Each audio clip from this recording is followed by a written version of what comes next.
convidada muito especial, e o Pode Ser Crente hoje recebe a Jussiara Vitório. Ela é psicóloga de mulheres, também é escritora, palestrante, e ajuda mulheres a se libertarem da dependência emocional. Ela ajuda também mulheres a descobrirem quem realmente são e também acessarem a sua melhor versão através do autoconhecimento, amor próprio, certo? E ela vai falar coisas muito legais. Eu já quero apresentar a Jussiara hoje aqui, que vai falar de coisas muito boas, hein?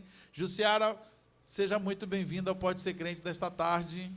Muito boa tarde, pessoal. Muito boa tarde, pastor. Um prazer estar aqui, uma honra. Vamos aí, né, ter um bate-papo aí interessante nesse horário do almoço. E vamos falar aí um pouquinho, né, sobre autoestima, sobre amor próprio, sobre relacionamentos saudáveis, como você viver a sua melhor versão e você se conectar com aquilo que você realmente quer e que você merece. Quem é a psicóloga Jussiara?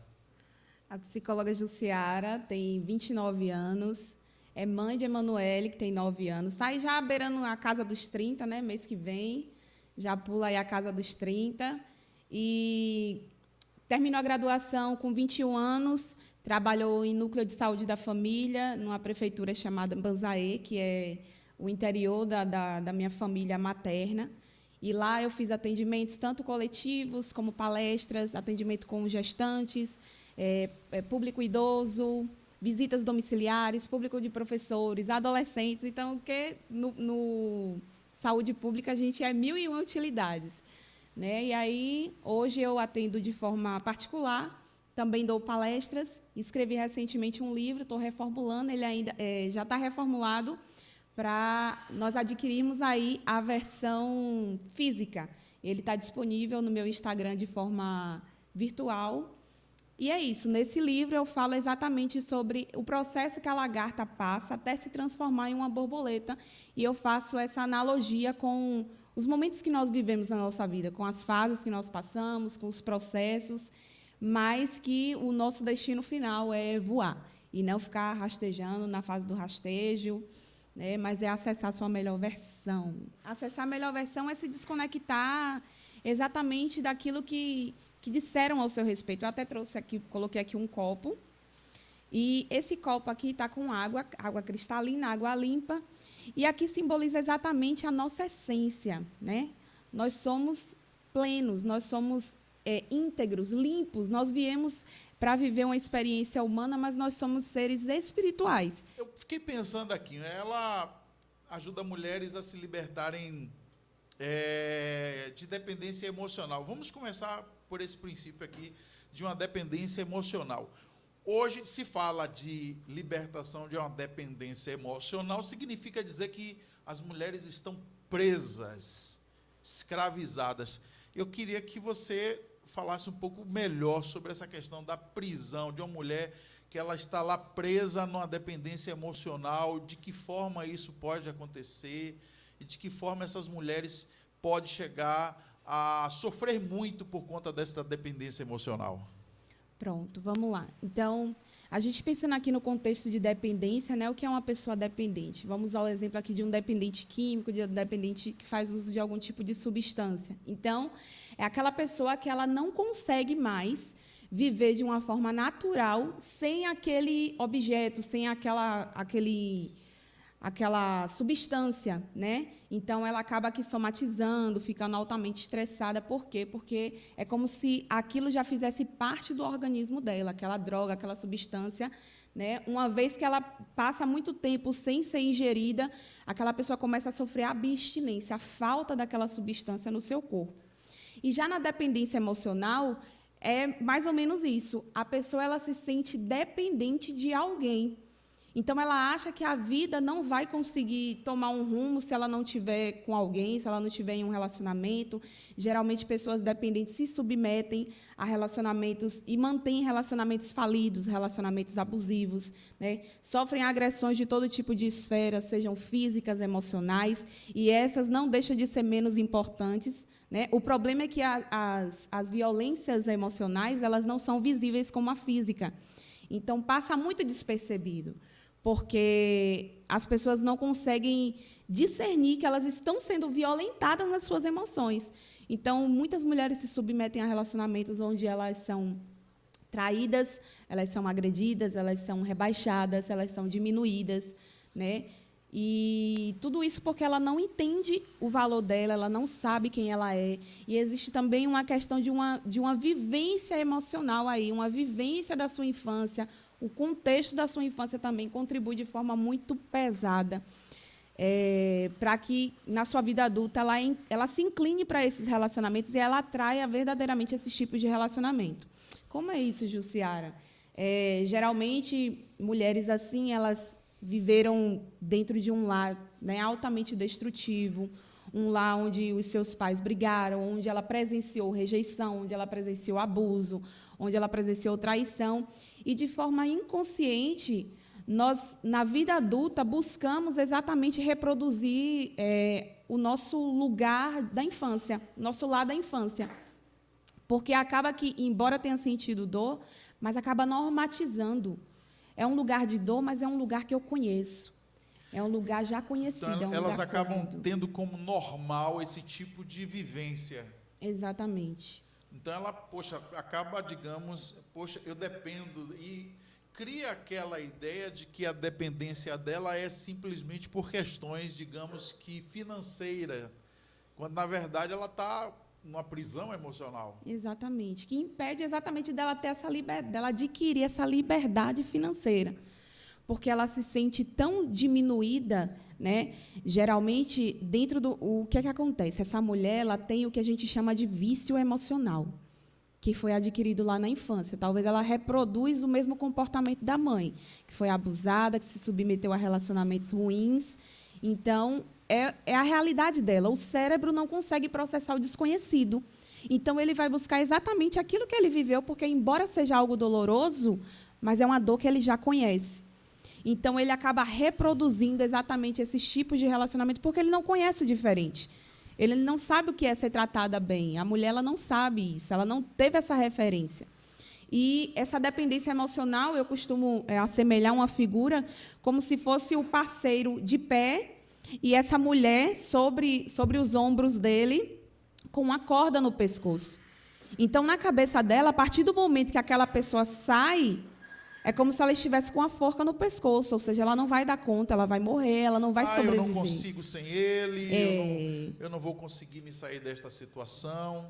Porque eu dependo dele. E isso também, o próprio parceiro já criou isso na mente dela, né? Porque o que é que muitas vezes no relacionamento abusivo acontece? O parceiro ele vai minando todas as possibilidades da mulher de estar conectada com lugares, né, com pessoas que possam exatamente ajudar ela a se libertar. Então, já lá no princípio, ele começa, né, com uma coisa assim, uma coisa ali. Ah, essa roupa está muito, né, demais. Ah, para que você vai tanto na casa de seus pais? Ah, para que você anda com essa sua amiga? E ele faz isso no intuito de querer, de achar que está protegendo ela, mas, na verdade, ele está cortando ali os vínculos que aquela mulher tem. Não precisa você trabalhar, eu te sustento, eu sustento a casa.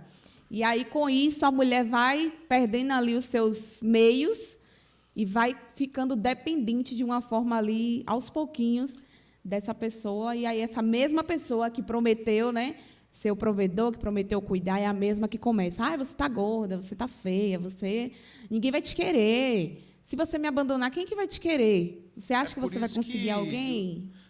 Ultimamente, tem surgido muitos casos de crimes passionais, onde as mulheres se sentem elas estão tão escravizadas que acabam não tendo aquela ideia, ou pensamento, ou convicção de que elas conseguem sim viver sem aquele parceiro, sem aquele amor, digamos assim, absurdo, né? Então, eu observo muito sobre essas questões de uma mulher escravizada e percebo que, ultimamente, tem crescido mais a incidência desse tipo de mulher hoje na sociedade, escravizada de forma emocionalmente falando? Pastor, no nível da pandemia, isso se tornou um dado ainda mais alarmante. No pico da pandemia, né, houve um ápice de índices de feminicídio, né, que a gente sabe que é um crime exatamente destinado, onde a vítima é a mulher exatamente por ser mulher. E houve um índice muito grande na época da pandemia, naquela questão toda do isolamento, do fique em casa, onde as pessoas eram obrigadas a se manterem em casa. E, nesse momento, as mulheres estavam... as políticas públicas estavam recebendo muito mais ligações, denúncias, né, de parceiros que agrediam as suas esposas, mortes, né, alarmante.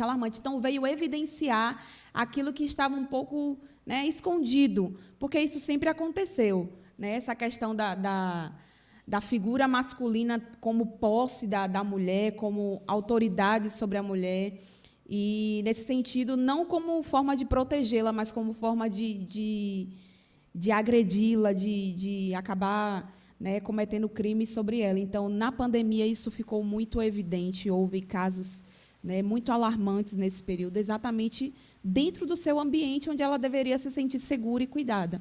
E tudo isso por quê? Porque ela também ali não consegue sair dessa relação, que começa como? Não começa necessariamente com uma agressão física, mas começa com esses pequenos atos sutis, né, como eu citei. Para que essa roupa? Para que você vai ficar indo? Você anda tanto com essa amiga, você vai ficar tanto indo para a casa da sua mãe. Então, é de forma bem sutil.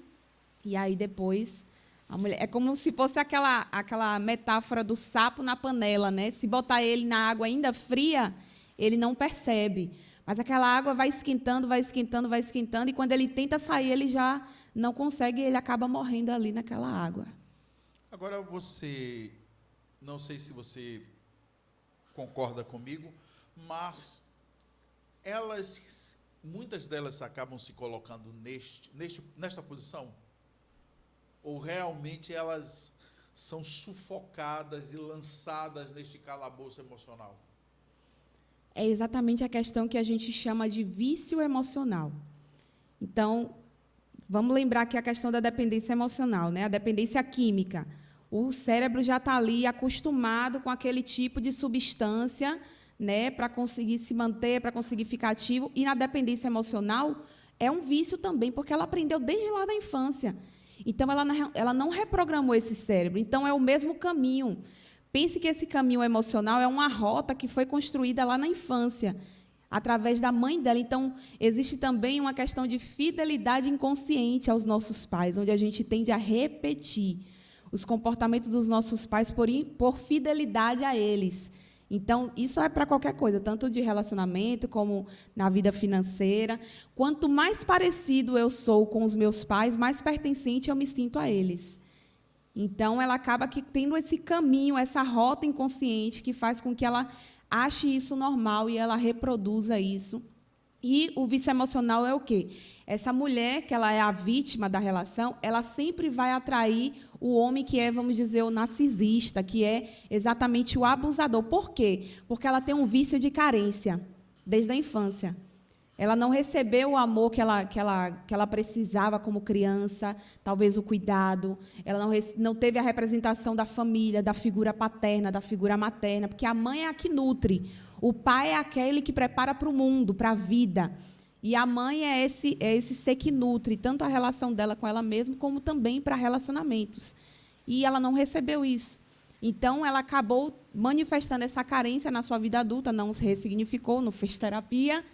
E na vida adulta, embora ela tenha crescido, mas continua com essa criança carente. E essa criança carente atrai o quê? Atrai aquele que vai alimentar aquele vício dela. Como? Fazendo ela se sentir diminuída, fazendo ela se sentir ainda mais carente, né? Ela acaba atraindo relacionamentos com pessoas indisponíveis, com pessoas que não a valorizam. Por quê? Porque é essa pessoa que vai retroalimentar o vício emocional dela, de se sentir carente. Jussiara, eu estive lendo outro dia um assunto chamado, não sei se você já escutou este termo relacionado à psicologia, chamado gaslight. Gaslight, pelo que eu estive pesquisando, é um termo que configura ou traz a explicação acerca de um relacionamento um pouco, digamos, esta cara de relacionamento de uma dependência emocional. É quando o parceiro faz com que a sua outra parte se sinta culpada pelos erros que ele comete.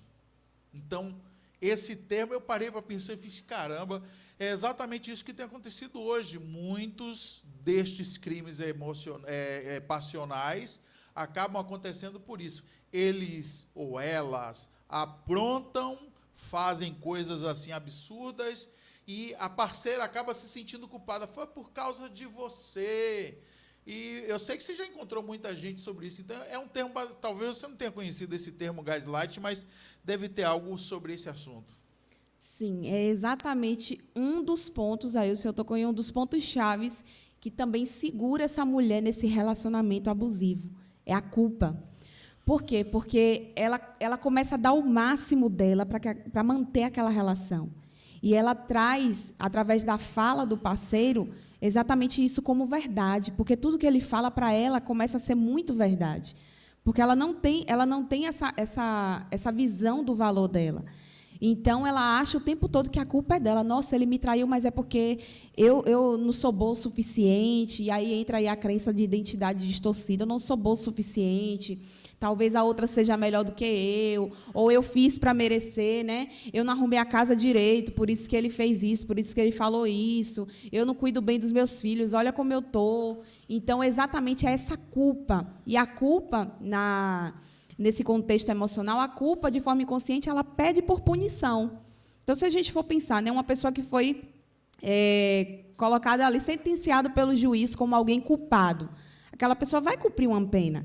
Então, de forma inconsciente, quando essa mulher vai nutrindo esse sentimento de culpa, e isso é um sentimento muito ruim, você precisa também, nesse passo de libertação da dependência emocional, é sair desse lugar de culpa, porque a culpa é um buraco que você vai se afundando e você começa também a somatizar. Você começa a apresentar doenças físicas com raízes emocionais, por causa da culpa, por causa da tristeza profunda, por causa dessa dependência. A mulher começa a somatizar e apresentar problemas físicos, que muitas vezes vai no médico, faz exames e não apresenta absolutamente nenhum tipo de divergência, mas, na verdade, a raiz é emocional. Ela se sente culpada e, por isso, ela aceita ser punida e ela mesma se pune. Eu preciso me manter aqui, eu vou reconstruir, eu vou salvar essa relação, eu vou salvar isso aqui, a culpa é toda minha. A psicóloga Jussiara está aqui hoje justamente para trazer esclarecimento acerca desta prisão emocional. E, diante de tudo isso que tem acontecido, ela ela também já é escritora, e também vai falar hoje sobre esse seu livro. Então, vamos falar um pouco do seu livro? Vamos sim. Vai deixar a surpresa mais para frente? Você quer fazer agora? Então, deixa essas mulheres aí. Então, vamos lá.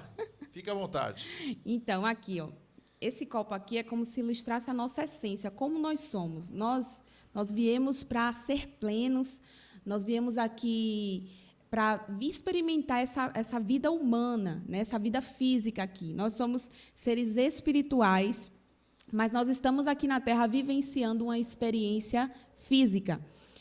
E antes da gente se materializar aqui, a gente vem totalmente assim, líquido, transparente, pleno de quem nós somos, da nossa identidade, da nossa convicção. Só que o que é que acontece?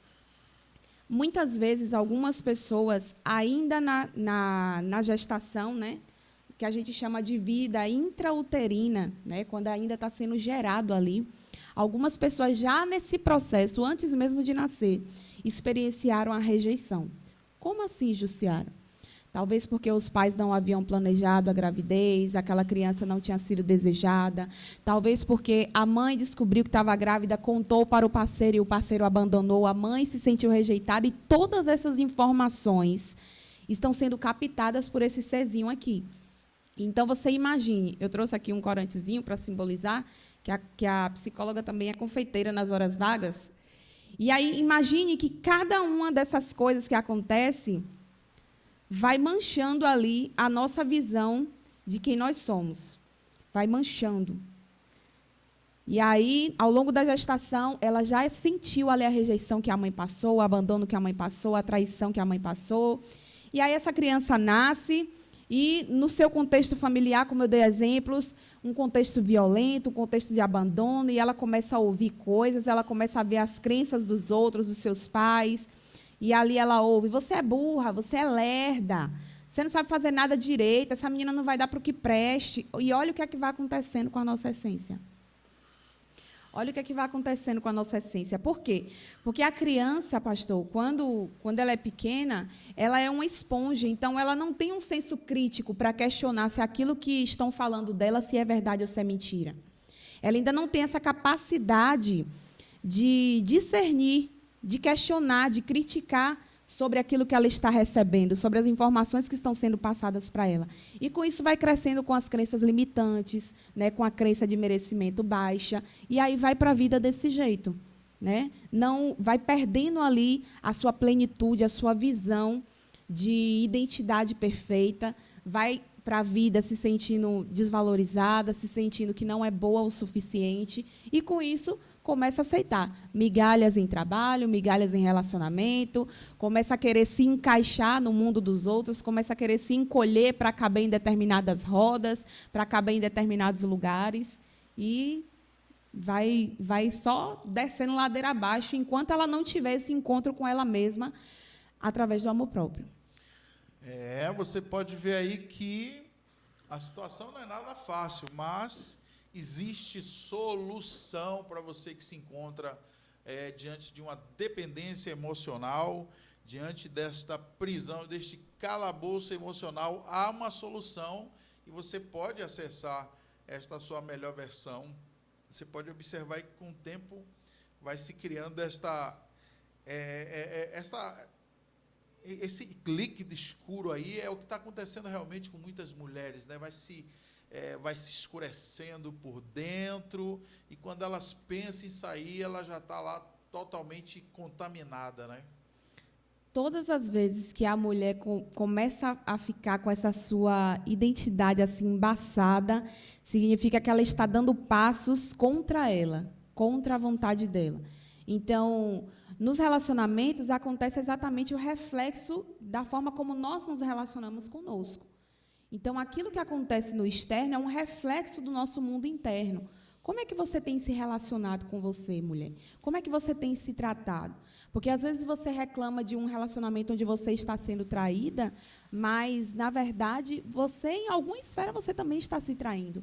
Como assim? Quando você abre mão das suas vontades, quando você abre mão dos seus desejos, quando você diz sim para os outros, mas você diz não para você, quando você vive refém da aprovação dos outros, quando você deixa de fazer algo que para você vai fazer bem, mas você fica com medo do que os outros vão pensar, do que os outros vão falar, quando você abre mão dos seus planos, dos seus projetos para viver a vida do outro, ou a vida pelo outro.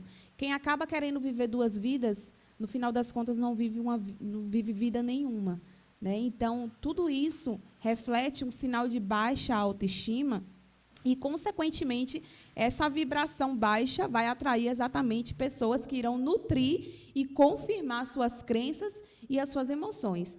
Então, a mulher, geralmente, a crença ela é uma lente que a gente usa. Então, vamos pensar aqui, né, como um óculos. Se eu estou com esse óculos aqui, mas se a lente desse óculos estiver pintada de rosa, quando eu colocar essa lente nos meus olhos, eu vou enxergar o mundo rosa. Mas não é que o mundo está rosa, mas a lente que eu estou usando me faz enxergar o mundo rosa. Então, quais são as suas lentes? Quais são as suas crenças? Qual é a sua crença que você tem acerca de relacionamento? Que você não merece um relacionamento bom? Que você não é boa o suficiente? Que você não dá conta? Que homens são todos iguais? Essa é uma crença muito grande, muito pesada, que muitas mulheres nutrem. Então, é exatamente isso. O universo ele vai só dizer sim para você. Ele não vai questionar a sua crença, ele vai trazer para você aquilo que comprove aquilo que você acredita. Para o universo é como se fosse: seja conforme a sua crença. Da forma como você pensa, assim é. Eu percebi que quando você começou a fazer aqui uma chamada para o Instagram, você falou borboletinhas, borboleteando, né?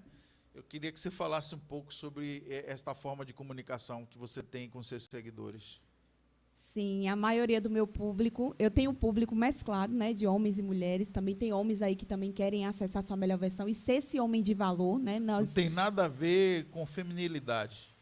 Tem, porque eu falo exatamente sobre, eu me destino a elas como eu chamo de borboletas, né, para que elas realmente ativem essa identidade dentro delas. Elas nasceram para voar, né? E o fato de ter passado pelo processo, né, se sentir como se estivesse rastejando, como se tivesse chegado ao fundo do poço, o fato de ter passado, vivenciado situações de aperto, isso não muda aquilo que você está predestinado a ser. Porque, pastor, eu não sei se o senhor sabe, mas não existe filhote de borboleta. A borboleta, ela é uma lagarta lá no início da sua vida, né? Mas ela está predestinada. Ou seja, você está predestinado, você veio ao mundo para receber o que há de melhor. Você veio ao mundo para manifestar a sua melhor versão, para você ser a melhor versão e acessar coisas que você merece. Mas tudo, como eu falei, vai conforme a sua crença, conforme aquilo que você acha que merece. A vida vai te dar aquilo que você acredita que você merece. E você precisa passar por esse processo, né? Porque a lagarta, ela só vai se transformar em borboleta, está já no DNA dela, ela nasceu para isso. Mas, para isso, ela precisa passar pelo processo. Ela precisa se desconstruir para se reconstruir. E eu encontro o seguinte, a vida e suas fases, você não é a fase que está vivendo, não é o que te aconteceu, você é o que escolhe se tornar. Exatamente. Eu queria que você me falasse um pouco mais sobre este assunto. Então, muitas vezes, ao longo da história de vida, né, existiram, como eu falei, rejeição, abandono, traumas, dores. E talvez você esteja se enxergando baseado na dor. E você acredite que a vida é só esse ciclo. E você, muitas vezes, pode ter tentado sair desse ciclo, mas só que a sua mente inconsciente te volta para o lugar conhecido, para o lar lá da sua infância. Lembra que eu falei? E aí, através dessa frase, eu estou querendo exatamente te dizer aqui, através desse podcast, que não. Você não é aquilo que te aconteceu. Você não é a vida também dos seus pais. Você não é aquilo que as pessoas falaram ao seu respeito lá na sua infância. Você não é a burra, você não é a gorda, você não é a incompetente, você não é a incapaz. Você é aquilo que você escolher se tornar. Então, mais importante do que aquilo que falaram ou que fizeram com você, é o que você vai fazer com o que fizeram e com o que falaram de você. Porque o que fizeram com você é 10%, mas o que você vai fazer com o que te fizeram é 90%. Então, o poder de decisão e de transformação da sua vida está sempre nas suas mãos. O que a dependente emocional não consegue entender isso. Por quê? Porque ela coloca a decisão da vida dela na mão de outrem. E isso é um desserviço à sua essência. Você acha até que é amor, mas, na verdade, é dependência, é apego. Porque existe um princípio que, para você amar alguém, você primeiro precisa se amar. Toda relação saudável, ela começa com o amor que sai de você. Você não se relaciona com alguém para ser feliz. Você já é feliz, solteira. É necessário se amar, né? É necessário se amar, é necessário saber do seu valor. Por quê? Porque dentro de uma relação não são duas metades, mas são duas pessoas inteiras que transbordam, né? E aí, quando encontra uma pessoa que está na metade com outra na metade, é uma nutrindo o vício emocional negativo da outra. E aí acaba se tornando uma relação tóxica.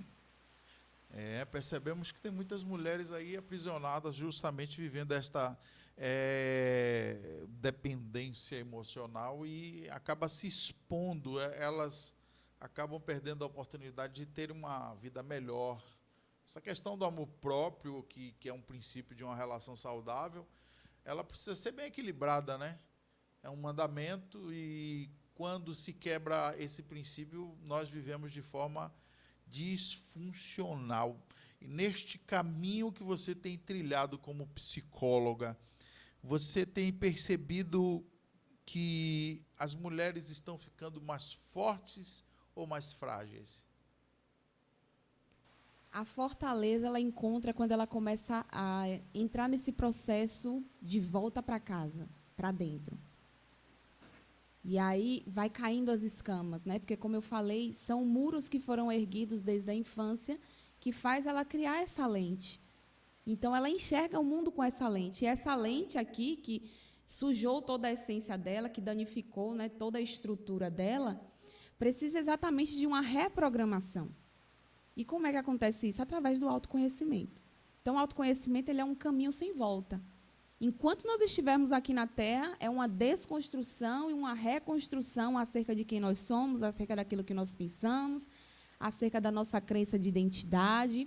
E, à medida com que a gente vai limpando as crenças erradas que foram embutidas, porque o nosso cérebro ele não faz diferença daquilo que é mentira ou é verdade, a não ser que ele já conheça a verdade. Se alguém falar uma mentira para você e você não conhece a verdade, você não vai conseguir discernir se aquilo é verdade ou mentira. Mas uma vez que você conhece a verdade, se alguém disser para você algo contrário àquilo, você automaticamente vai descartar. Por quê? Porque você já acessou a verdade. Então, a verdade é libertador. E a verdade, ao seu respeito, vai te libertar dessas mentiras que você recebeu lá desde pequenininha, talvez lá no ventre da sua mãe, e você ainda não tinha capacidade para fazer essa limpeza. Mas hoje você é adulta e você pode se limpar e se libertar disso. No teu livro Borboleteando,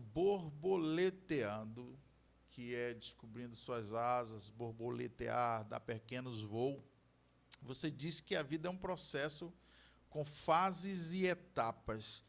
Que fases são essas? Que etapas são essas? Exatamente as 3 fases, né, principais que eu vou destrinchando ao decorrer do livro. E dentro do livro eu também coloquei alguns exercícios terapêuticos que são altamente poderosos nesse processo de autoconhecimento, né, nesse processo aí de reconstrução que está dentro do livro, exatamente para fortalecer essa identidade dessa mulher. E eu falo sobre essas 3 fases, fazendo essa metáfora com a lagarta até ela se transformar em borboleta. Que fases são essas? A fase da lagarta, a fase do casulo e a fase onde finalmente ela se torna uma borboleta. E a primeira fase, lembra que eu falei, não existe filhote de borboleta, o que existe é uma lagarta, né? Nasce lagarta e está predestinada. Ou seja, ela está predestinada, mas não significa que ela vai viver de qualquer jeito o voo. Ela vai precisar, no meio do seu trajeto, no meio da sua vida, escolher se ela vai passar pelo processo ou não. Mas, na essência dela, no DNA dela, ela já está predestinada a um dia voar. Mesmo quando ela começa ali rastejando, porque a fase da lagarta é assim. É limitação, rastejo, rejeição. Eu, particularmente, eu nunca vi, pastor, alguém olhar para uma lagarta e falar, ai, que coisa linda. Geralmente as pessoas olham assim com um olhar um pouco de nojo, né? Um pouco de desprezo, de rejeição mesmo. Então, se assemelha exatamente a esse momento da vida, onde você se sentiu rejeitada, você se sentiu abandonada, você foi traída, você foi rejeitada, talvez desde a sua infância. E isso se assemelha à primeira fase, que é essa fase de lagarta. Então, muitas pessoas nessa dor, vivenciando essa dor, se vitimizam, lamentam, ficam procurando culpados e não saem dessa fase. Passa o tempo todo estagnada aí. Ao invés de viver a dor, porque a dor é momentânea, mas o sofrimento é opcional. E muitas pessoas vivem no sofrimento, que é mantendo aquela dor ali, alimentando aquela dor, aquele ressentimento, que acaba impedindo dela passar para a fase seguinte. Por quê? Porque a dor, vamos supor, se alguém aqui acabou acontecendo um acidente, eu fui queimada, alguém me queimou aqui, né? Eu senti a dor no momento, isso é claro, tá? Mas passa dias, passa meses, passa anos, só ficou aqui a cicatriz. Mas mesmo depois de tanto tempo, eu continuo falando com o mesmo ressentimento, ou seja, sentindo de novo o que aconteceu no dia que eu fui queimada. Então, aí já é sofrimento. Eu estou prolongando uma dor desnecessária. Uma das etapas? É essa daí, que está dentro da fase da lagarta. Onde a pessoa fica aí nessa vitimização, coitadinha de mim, ou o que fizeram comigo, eu não vou conseguir, ou eu estou assim porque me fizeram isso. É aí onde ela está naquela fase de rastejar, correto? Exatamente. Por quê? Porque ela está dando o poder da vida dela sobre outra pessoa. Ela está colocando sobre o outro. Então, todas as vezes que você tira o poder da sua vida, você é um ser individual. Você é um ser único. E a prova disso, basta você olhar para a palma das suas mãos. Você vai identificar aí as suas digitais. Nunca houve, não há e jamais haverá outra pessoa na face dessa terra com a mesma digital que a sua. A sua vida é única, você é única. E o seu caminho, o seu jeito de caminhar é você que vai escolher. Mas quando você tira o bastão de autoridade da sua vida e você coloca na mão de outras pessoas, você perde todo o poder. Então, o aconselhamento hoje aqui da psicóloga Jussiara é justamente para você sair desta fase da lagarta, que vem limitação, rastejo, vitimização. Então, essa coisa da busca pelos culpados, certo? A dor que é diferente do sofrimento, enfim. Então, vamos falar perdão e autoconhecimento. Pronto. O auto-perdão. Aí ainda está nessa fase, né? Então, para sair dessa fase, precisa exatamente disso. Tem uma outra característica nessa fase da lagarta muito comum, que a lagarta, ela quando ela está diante de alguma coisa que pode ferir ou que pode machucá-la, ela pode, dos dois, ou ela pode queimar, ou ela pode se encolher. E isso é um mecanismo de defesa da lagarta, né? Como meio de sobrevivência. E trazendo esse contexto para a vida humana, muitas vezes as pessoas feridas, as pessoas que continuam carregando esse ressentimento, esse sofrimento, essa dor, agem exatamente desse jeito. Quando se deparam com novas situações, com novas oportunidades, ela se torna uma pessoa amarga, porque ela não ressignificou a dor do seu passado. E aí ela começa a se fechar para o mundo, ela começa a se fechar para oportunidades, ela começa a se fechar para relacionamentos, ou então ela começa a ferir, sabe? Então, muito cuidado para você não ferir quem não te feriu. Cuidado quando você não trata as suas feridas emocionais, porque você corre um grande risco de sangrar em cima de quem não te feriu, né? De se prender e impedir que oportunidades e novos ciclos se abram para você. Por quê? Porque você está ainda ferida, você não entrou no processo de autocura. E como é esse caminho? Através do perdão. E através, principalmente, do auto-perdão. Eu preciso me perdoar e perdoar o outro por aquilo que o outro me fez, né? Por quê? Porque perdoar não está relacionado a esquecer.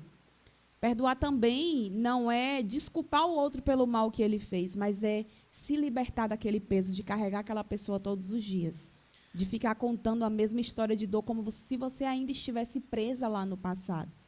Então, a gente ia achar um absurdo, pastor, se a gente encontrasse com alguém na rua que carregasse o tempo todo, durante todo o trajeto da sua vida, um saco de lixo, o mesmo saco de lixo. A gente ia achar incomum. Nossa, como que é isso? Essa pessoa vive segurando esse saco de lixo, fisicamente falando, a gente ia achar algo surreal, algo totalmente fora da lógica. Mas e emocionalmente? Muitas pessoas fazem isso. Eu estava observando aqui acerca do perdão. Percebemos facilmente que as pessoas elas costumam a terem um depósito emocional onde lá eles sempre recobram aquilo que fizeram, aquilo que um dia lhes magoaram, porque eu tenho Jonas, Deus fez uma pergunta para Jonas dizendo, é razoável este teu ressentimento? Jonas estava ressentido contra uma cidade que o próprio Deus havia mandado para anunciar advertência àquele povo. O povo, diante da mensagem de Jonas, se arrepende e ele fica ressentido contra Deus. E este ressentimento acaba se tornando espinho, e esse espinho começa a ferir as pessoas.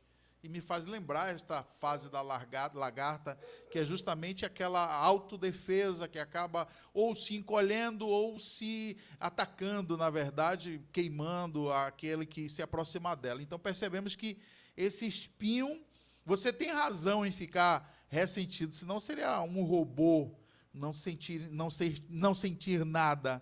Mas perde-se totalmente a razão quando este ressentimento, esta mágoa, esta falta de perdão começa a ferir a pureza dos outros. É aí que vem também um pouco dessa fase da lagarta. E não é brincadeira, não. Tem muitas mulheres aí feridas, magoadas, e isso pode fazer delas ter um comportamento assim assustador, né? Sim, porque, mais uma vez, a gente volta para a raiz do problema. Ela não foi amada, na verdade, ela não se sentiu amada como ela precisava ou como ela gostaria, como ela merecia na infância.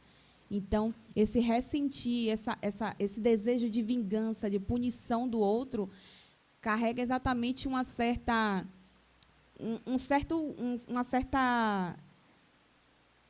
superioridade, né, de eu achar que o outro merece ser punido como se eu não tivesse defeitos, como se eu não tivesse diferenças, como se eu também não precisasse, em algum momento da minha vida, ser perdoada, né?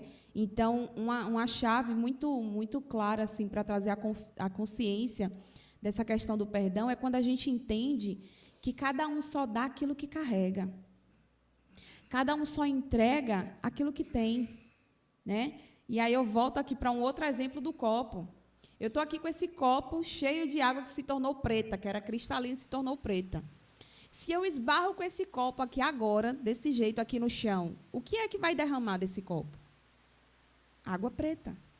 Por quê? Porque é isso que eu estou carregando. Se eu vivo a minha vida cheia de mágoa, de ressentimento, de dor, de violência, de abuso da infância, né? Talvez a mulher foi violentada, foi abusada, foi agredida, foi abandonada. Então, ela carrega tudo isso, ela não ressignificou isso. O cérebro dela está todo programado por uma rota que sempre vai fazer com que ela atraia exatamente as mesmas situações. Então, se não reprogramar isso, se não entender que você não é a dor, você não é o que te aconteceu, você não é o que te fizeram, mas você é o que você escolhe se tornar, a vida vai tomar outro rumo. A vida vai tomar outro sentido, porque agora sim você decidiu tomar o controle. Lá na infância, você não tinha essa autonomia, mas hoje você é adulta, que pode acolher essa criança que foi ferida, que foi abandonada, né?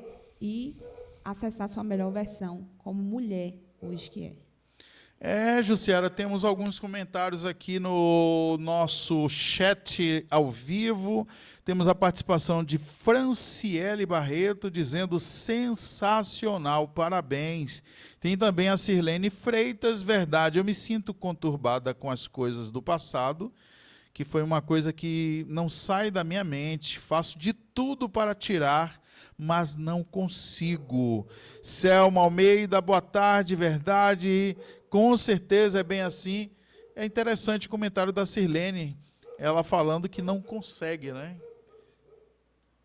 O que é que acontece, pastor? E é por isso que eu estou aqui, é por isso que eu sou essa psicóloga de mulheres. Por quê? Porque, vamos pensar o seguinte, quando a gente está com um problema no dente, a quem a gente vai recorrer? Ao dentista. Quando a gente está sentindo algum problema de saúde, geralmente a gente vai ao clínico e, a depender da especialidade da parte do corpo, a gente vai ali no especialista daquela área. E por que a gente não faz isso com as nossas emoções? Por que a gente não busca o profissional capacitado para nos ajudar naquilo que a gente não está conseguindo dar conta? Às vezes as pessoas falam, mas eu não tenho condições, é porque terapia é uma coisa, né? É para gente rica, terapia é muito caro. Caro é viver uma vida de ciclos repetitivos e dolorosos. Caro é viver uma vida onde você olha e você não encontra sentido de por que você está vivendo. Caro é viver uma vida de sofrimento, mas você encontrar alguém que te ajuda a você viver a sua melhor versão, isso não é caro, isso, na verdade, não tem preço. Porque isso vai contribuir para você viver uma fase que você nunca viveu. Isso vai fazer você viver uma fase que você vai olhar para trás e vai dizer, meu Deus, eu achava que minha vida era só aquilo ali. Mas depois que você encontra com um profissional, com alguém que vai te segurar na sua mão, imagine quando você vai na academia, você nunca foi na academia, e você vai na academia e lá vai ter alguém o quê? Para te instruir. Porque tem determinados instrumentos que talvez não esteja de acordo com o seu porte físico, talvez de acordo com o seu quadro clínico de saúde. Tem alguns instrumentos que você vai precisar de orientação do profissional, qual é o peso, qual é a medida, se você pode usar, qual é a forma de usar, senão aquilo vai te dar um efeito reverso. Então, o profissional está ali exatamente porque ele já sabe aquilo que você não sabe. Ele, através da sua fala, ele consegue identificar quais são as causas, quais são as prisões, quais são as barreiras, quais são as crenças que estão te aprisionando, estão te mantendo em repetição de ciclo. Então, É surreal, sabe? Quando você encontra alguém que te conduz do ponto que você está para o lugar que você quer chegar. Eu costumo dizer que não tem valor. Me parece que no teu livro você fala sobre a fase do casulo, certo? E aqui você diz que esta fase é uma fase escura, solitária, ninguém pode passar esse processo por ela, e aqui você comenta também que até a lagarta, ela entende quando é o momento de transformar-se. Até quando ela vai reclamar e viver essa mesma fase? É exatamente isso. Então, a fase do casulo é a segunda fase e está relacionado com a fase da transformação. É nesse momento que tudo vai acontecer. Então, pronto, ela já saiu da fase da lagarta, ela já tomou consciência. Opa, eu estava aqui na vitimização, realmente. Eu vi Jussiara falando, meu Deus, me identifiquei. Eu estava na vitimização, eu estava culpando já meus pais, eu estava já culpando o meu contexto da minha casa que eu vivi. Só que agora eu entendi, não, eu não sou mais vítima da minha própria história, eu agora escolho o que é que eu vou me tornar. Então, nesse momento é o momento que ela vai começar a se desenvolver. Então, esse é o pontapé da transformação. E nesse momento, é o momento que você vai escolher.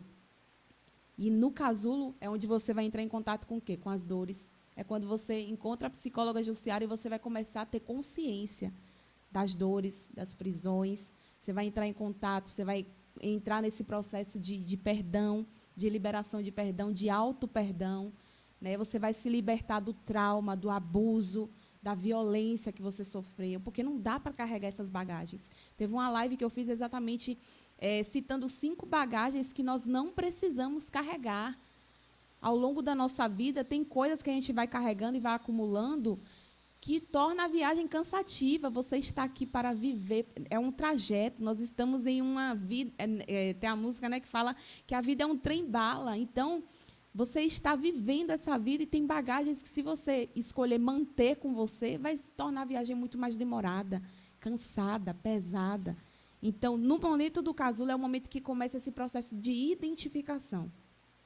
Eu identifiquei agora que eu não sou aquilo que me falaram, eu estou identificando agora que eu não preciso aceitar pouco, eu não preciso aceitar menos do que eu mereço. Então, é a fase inicial, o pontapé para começar.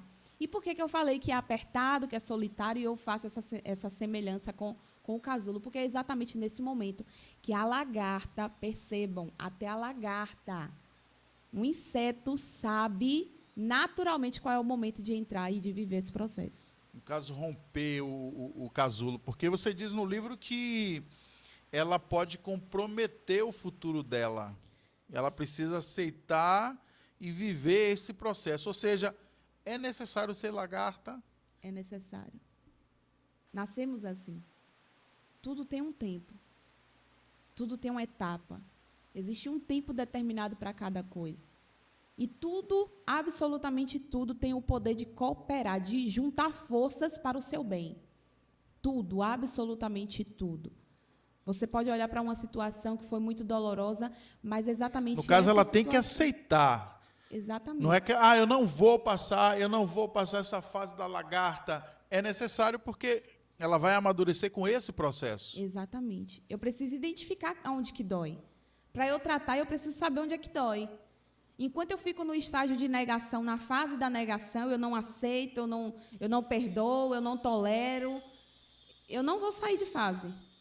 Eu preciso entrar em contato com essa dor para eu poder liberar. Eu preciso acolher essa dor, eu preciso acolher o que me aconteceu para eu poder liberar, para eu poder entender que aquilo que o outro me deu foi o melhor que o outro tinha e que as pessoas que mais te ferem são as pessoas que mais vão te ensinar, são os seus maiores professores da sua vida. Porque, embora a intenção não fosse essa, mas a vida faz questão de te empurrar, de fazer com que aquilo coopere para o seu bem. E aí eu me lembro de uma história, da história da Bíblia que fala de José. José ele foi vendido pelos próprios irmãos, foi invejado pelos próprios irmãos. Mas, quando José foi vendido, na verdade, ele foi empurrado para o propósito que já estava nele desde muito pequeno, desde muito jovem.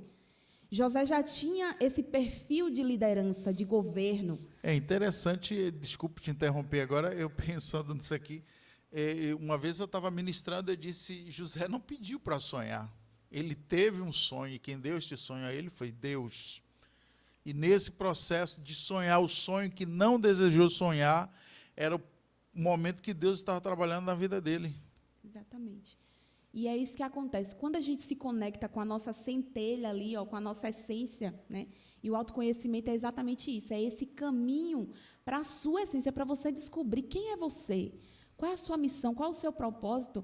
Quando você acessa esse caminho, você vai viver o seu propósito, você vai ser empurrada para viver a sua melhor versão, você vai ser empurrada pela vida através das circunstâncias que, embora pareçam ser dolorosas, eu fico imaginando José sair de um contexto familiar, né, ter que se despedir da sua casa, nem deu tempo de se despedir. Uma situação muito dolorosa para um jovem, ir para uma terra estranha, para um povo que ele não era o povo dele, para um lugar que ele não conhecia, e depois ainda passou por outras circunstâncias lá, mas quando você vê a história de José, você percebe que em todo o tempo a vida estava amparando ele para o cumprimento daquilo que estava proposto para ele, ou seja, ele começou como uma lagartinha, rejeitado, vendido, humilhado, desprezado, mas lá no final ele suportou o processo, ele viveu o processo e ele se tornou a tão borboleta que nós estamos falando aqui. Você colocou no teu livro algo muito interessante, que eu nunca tinha tentado para isso, muito legal mesmo. Lagartas e borboletas não andam juntas. Uma rasteja e a outra voa. É muito comum, quando chega nessa fase, né, de transformação, muitas pessoas podem se afastar de você.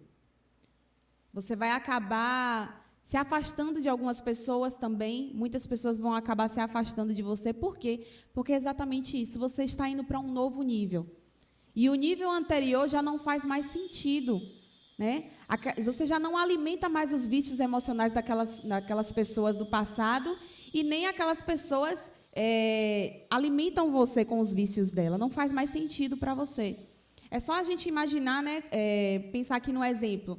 Uma pessoa, quando ela se converte, ela não nasceu em berço evangélico, e, de repente, ela era aí do mundão, ia para a festa, fazia um monte de coisa, e ela tinha ali uma rede de amigos, ela tinha ali um ambientes que ela costumava ir, pessoas que ela costumava se conectar, e, de repente, ela toma essa decisão, aceita Jesus, e a sua vida muda aí totalmente, né, para as pessoas que realmente se convertem. O que vai acontecer? Aquelas mesmas pessoas que chamavam ela para a festa, vai continuar com ela?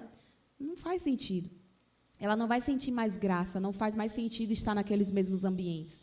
Por quê? Porque a mentalidade dela mudou, né? E aí, por isso que eu coloquei essa fala, né? Também está no livro, que lagartas e borboletas, embora sejam o mesmo, são o mesmo inseto, só que em fases diferentes.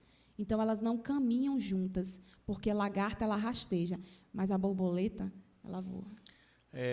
Muito bem, meus amigos, vocês estão participando aqui hoje desse momento muito especial do Pode Ser Crente, tratando deste assunto muito importante para vocês, mulheres.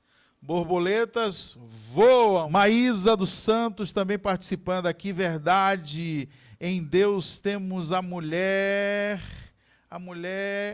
caminha, eu não entendi bem, mas em Deus essa mulher, ela caminha. Tem também Selma Almeida, já compartilhei, vou compartilhar, compartilha mesmo esta live, porque ela está muito interessante hoje, falando sobre essa fase que a mulher precisa viver, que é a fase da lagarta, mas ela não vai ficar vivendo esse tempo da lagarta o tempo inteiro, porque elas não nasceram para rastejar, é só um tempo, porque o propósito de Deus para você é que você voe, decole, liberdade, novos acessos, nova versão, nova mentalidade. Então, essa é a fase final. Então, essa é a fase que você nasceu para viver. Lembra lá do início? Você veio plena. Você veio para cumprir a sua missão, para viver a sua identidade. Você veio para viver o seu propósito. Mas, na experiência física, nós estamos aqui e nós somos imperfeitas e nós também crescemos com pessoas que são imperfeitas.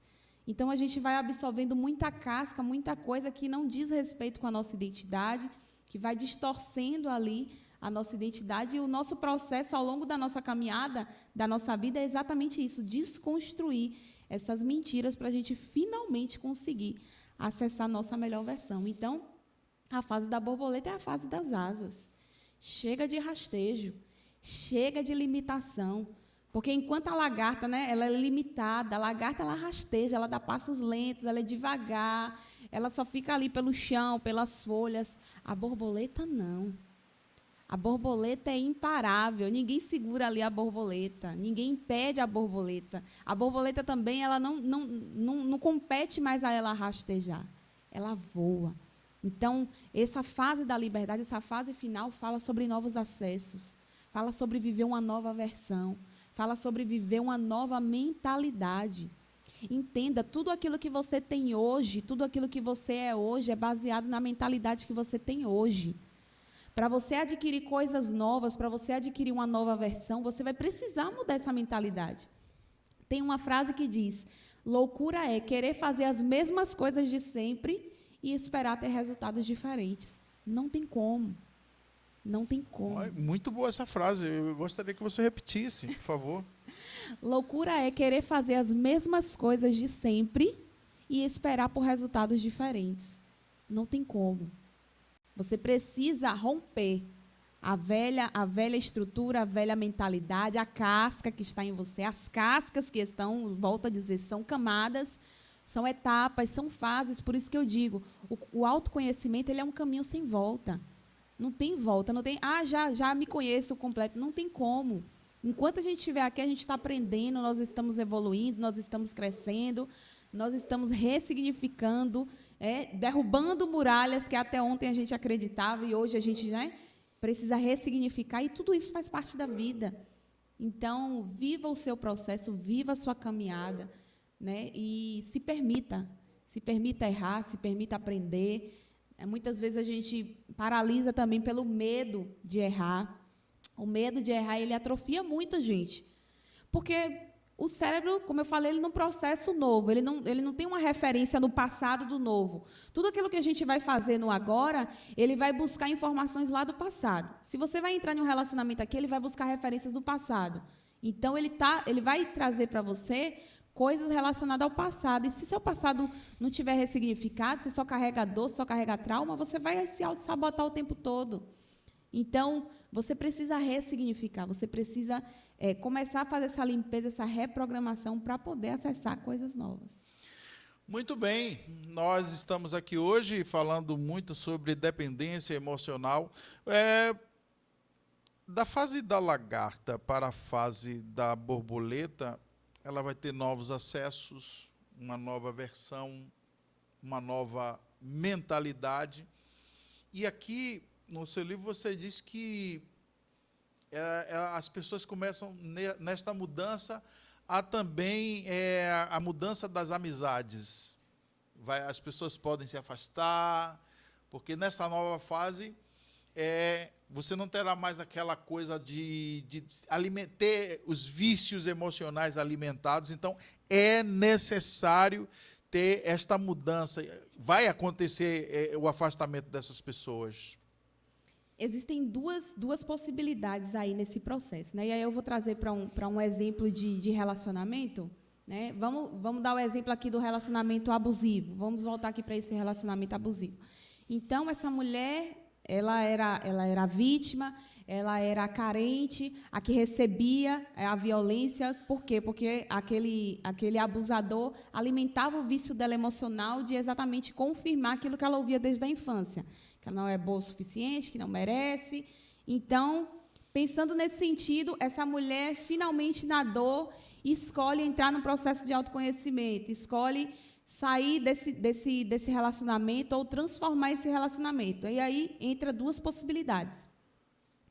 Ou essa pessoa, ou esse parceiro, vai mudar, vendo a mudança dela, e isso é muito comum também, A gente conhece muitas histórias em que relacionamentos que eram ruins, relacionamentos falidos, houve essa restauração, essa real restauração, e aqui eu quero colocar uma real restauração, porque tem gente que vive uma restauração, mas continua se mantendo, na verdade, só se acomodou, Só deixou de lado ali, desistiu de viver a sua melhor versão, se conteve ali com um relacionamento abusivo e acha que a vida é só isso. Existe também muito isso. Mas ou essa pessoa vai ver a mudança dessa mulher e vai querer mudar com ela, ou naturalmente, como eu falei, lagartas e borboletas não andam juntas. Naturalmente, a vida vai afastando essas pessoas. E essa mulher, ela olha para ela e ela entende, não, eu não preciso mais viver essa relação. E aí agora é ela que volta a ter o controle da vida dela. É uma decisão dela. Não, eu não vou ficar nessa relação. Eu mereço mais do que isso. Eu não vou me manter nessa relação, não. E aí começa a retomar a sua vida profissional, que também ajuda muito na questão da sua autoestima, né? A sua liberdade financeira. Começa a se desenvolver, fazer cursos, cuidar de si. Tudo isso são chaves que vão desencadeando e fazendo com que ela vá evoluindo cada vez mais. Quer dizer, então, que a vida, ela não é uma estação de trem? É como uma estação de trem. Eu costumo dizer que é assim. Porque nessas despedidas, a gente precisa entender que a vida é assim, né? É como se a gente tivesse a nossa vida como um trem, onde, em cada estação, algumas pessoas naturalmente irão descer, pessoas que talvez a gente não esperava, mas a gente vai acabar se despedindo ao longo do caminho, e algumas pessoas também irão entrar em estações nos fazendo surpresas, pessoas que não estavam lá nos nossos planos, que não faziam parte da nossa trajetória inicial, mas que ao longo do caminho, ao longo da nossa vida, né, a depender das escolhas que nós vamos fazendo, iremos nos conectar com outras pessoas, com outros caminhos, e esse é o fluxo da vida. Estamos falando aqui hoje, nesse Pode Ser Crente, com a psicóloga Jussiara Vitório. Tem um comentário aqui muito legal, eu fico feliz em ler. Aqui tem uma das nossas ouvintes hoje, no Pode Ser Crente, ela fala o seguinte: pura verdade, viu, Jaci? Já chorei de assistir esta live, este Pode Ser Crente. Estava precisando ouvir algo, então, certamente esta live, não só agora ao vivo, mas depois vai trazer muitas mudanças, e este é o nosso propósito, de fazer com que você seja abençoado, porque vem o autoconhecimento através desses Pode Ser Crente, você vai aprendendo, desenvolvendo, e muita coisa boa também vai acontecendo, tá certo? Então, a jornada do autoconhecimento é um caminho sem volta, porém, entretanto, erros fazem parte do processo. Erre logo e aprenda com o erro. Aqui, a Bíblia não, Thomas Edison, ele tem uma expressão que diz, eu não errei, só aprendi mais uma forma de como não fazer. O Thomas Edison, ele foi o inventor, né, da lâmpada. A nossa, né, maravilhosa lâmpada que ilumina a nossa casa, ilumina os ambientes. E, enquanto ele estava nesse processo de invenção, por muitas vezes deu errado. Por muitas vezes ele tentou e não acontecia, não alcançava o objetivo dele, mas ele estava determinado. E todas as vezes que ele errava, ele criou essa frase, eu não errei, eu só aprendi mais uma forma de como não fazer. Então, na vida, a gente tem que caminhar assim também, com essa leveza, porque às vezes a gente é tão duro conosco mesmo, a gente até tem pessoas com traço de perfeccionismo, ficam com projetos engavetados, por medo de errar, ou porque acha que não está pronto, ou porque acha que está faltando alguma coisa, e nunca começa, né? Tem uma frase bem forte que fala assim que o cemitério é um lugar onde mais existem sonhos engavetados. Porque as pessoas ficam com esse medo da aprovação, com essa necessidade de aprovação dos outros, com esse medo de errar, com esse medo de falhar, e não vivem os seus sonhos, não materializam, engavetam os seus projetos. Então, faça como Thomas Edison, né? Se depare com o novo, se abra para o novo, que a vida tem o novo para você. Existem coisas novas chegando o tempo todo, basta você estar aberta. Quando uma porta se fecha, a outra porta está se abrindo. Mas enquanto você ficar com medo da porta que está se fechando, você nunca vai estar preparado para a porta que está se abrindo. E a porta que se abre é muito maior. O caminho que se abre para você, que você não está vendo, que você não conhece, é muito maior. Estamos de volta ao Pode Ser Crente. Se o pessoal soubesse, hein, Jussi? Então... Tá vendo? Falhas fazem parte do processo. Então, você não pode se desesperar. Você não precisa se desesperar, porque tudo vai cooperar para o seu bem. Quando você está conectada com a sua essência, quando você está conectada com o que você é, com quem você é, com o que você veio fazer, você não vai precisar saber o como aquilo vai acontecer. Eu não sabia o como. Eu só sabia que quando eu vi o trabalho do pastor, eu falei assim, de alguma forma eu vou me conectar com esse pastor. E a gente vai fazer alguma coisa juntos. E olha aqui, hoje, 31 de maio, estamos aqui fazendo um podcast para vocês estarem aí, né, sendo abençoados e recebendo desse conteúdo. Então, muitas vezes você não vai saber o como, naquilo que você se propõe, no novo caminho, na nova decisão que você decide tomar, mas você tem que ter muito claro o quê. O que você quer fazer? O que você quer alcançar?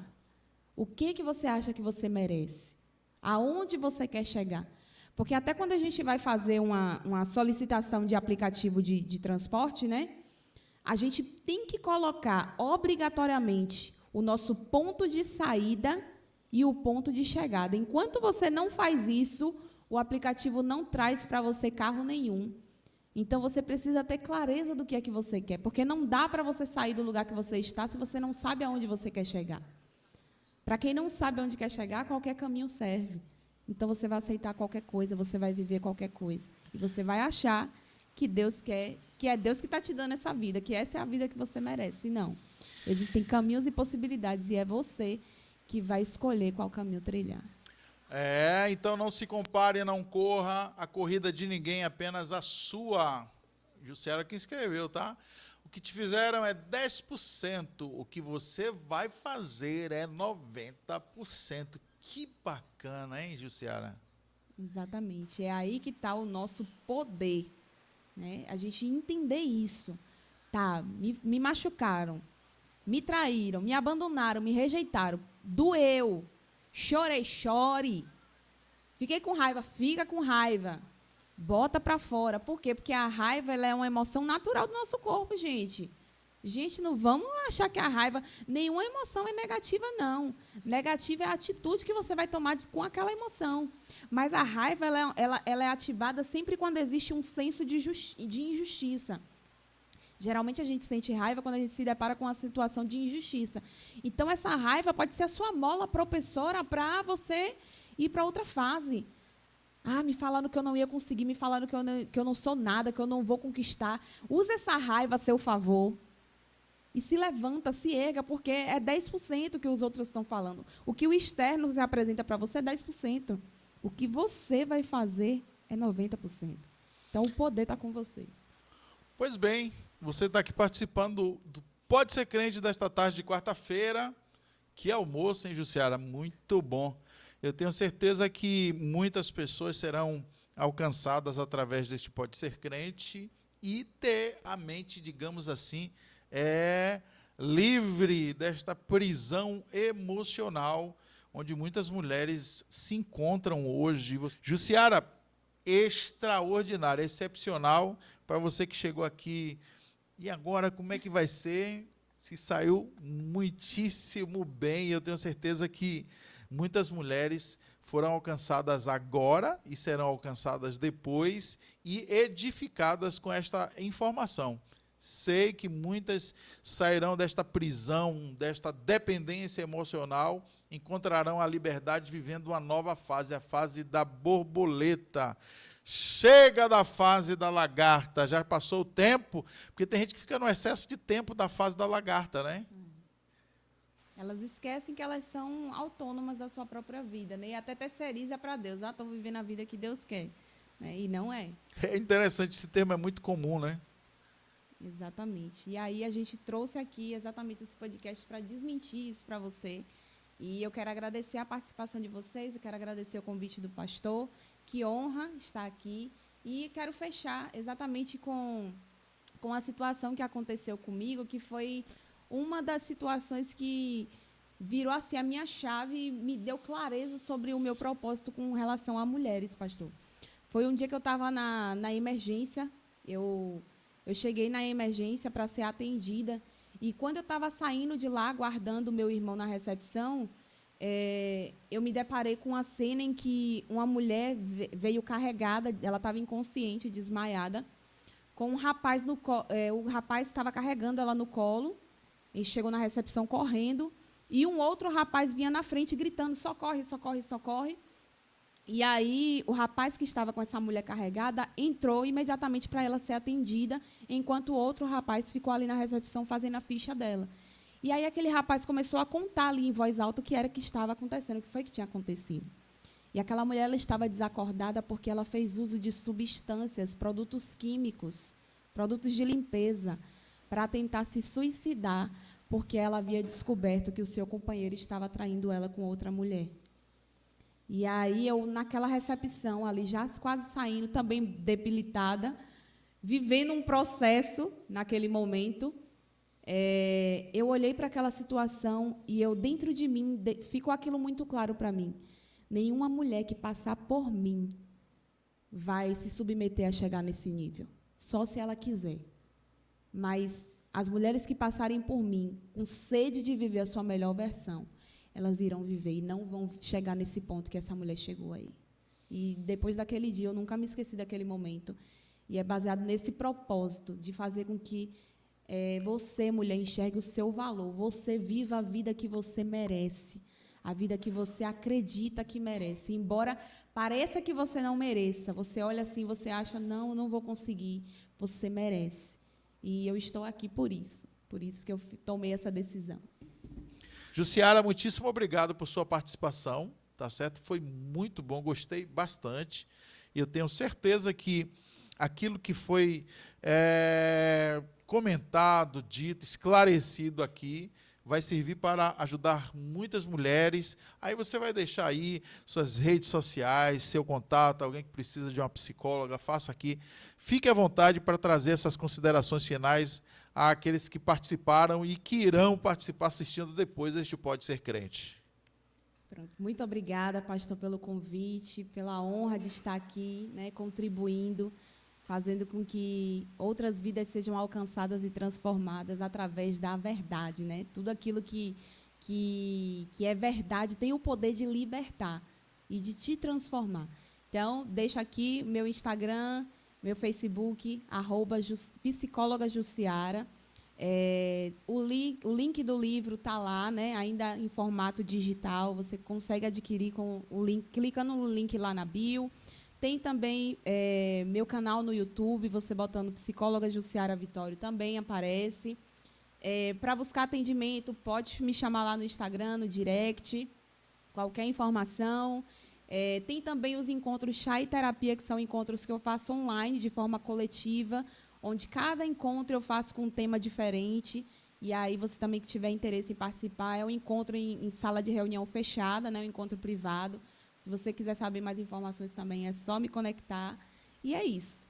O rastejo é só uma fase, a fase da lagarta é só uma fase. O casulo é outra fase, mas voar é o seu propósito, é o seu destino final. Você pode mandar um abraço aí para essas pessoas que estão aí ao vivo. Pega aí, manda um abraço especial para essas... Selminha, Sirlene, gente, muito obrigada pela presença de vocês. Mai, beijo, beijo, beijo, beijo. Um beijo, meninas. Essas aqui são as minhas borboletas, viu? São as minhas borboletas assíduas. Eu percebi que você ficou bem sorridente. Deus abençoe cada uma de vocês e vamos voar juntas. Estamos juntas nesse processo, tá bom? Ninguém solta a mão de ninguém, vamos voar juntas, porque borboletas também voam juntas, viu? Pronto, queridos irmãos, muitíssimo obrigado por sua participação. Então, você aí já sabe, quer encontrar a psicóloga Jussiara, vai lá no Instagram dela. Por favor, repete aí, Jussiara, para essas pessoas que estão participando. E guarde aí, anota direitinho, hein? Meu Instagram é @psicólogajussiara. Tem o canal também no YouTube, né? Tem o Chá e Terapia, que são os encontros online, tem os atendimentos individuais. Também dou palestra, se você, né, quiser me levar na sua empresa, na sua instituição, na igreja, eventos para mulheres. É só entrar em contato também comigo. E é isso, estamos aí. Então, muitíssimo obrigado por sua participação neste Pode Ser Crente desta tarde de segunda-feira. muito especial, tá bom? Continue compartilhando este link do Pode Ser Crente de hoje para as mulheres, para aquelas pessoas que você sabe que precisa sair daquela dependência, daquela prisão emocional, tá certo? Eu quero agradecer mesmo. Deus abençoe grandemente, tá certo? Obrigado a todos vocês que participaram ao vivo aqui conosco, certo? Você que vai assistir depois, um grande abraço e até a próxima.